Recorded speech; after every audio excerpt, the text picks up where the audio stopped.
সকাল 11টায় আমাদের সাতপাতায় বিশাল বিক্ষোভ সমাবেশ অনুষ্ঠিত হবে। সেখানে বগুড়ার সর্বস্তরের ছাত্ররা অংশগ্রহণ করবে বলে আমি মনে করি।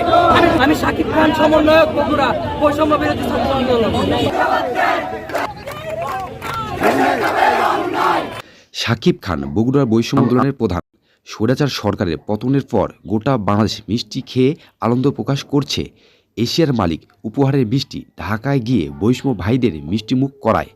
ঢাকা থেকে বগুড়ায় আসার সময় বৈষম্য ভাইদের ছবি শাকিব খান ফেসবুকে পোস্ট করে। সাত মাথায় কৌশলে একলা ডেকে নিয়ে এসে তুলে নিয়ে যায় জেলা স্কুলের ভীতি দেখিয়ে ভিডিও করে ইন্টারনেটে ছড়িয়ে দেয় এবং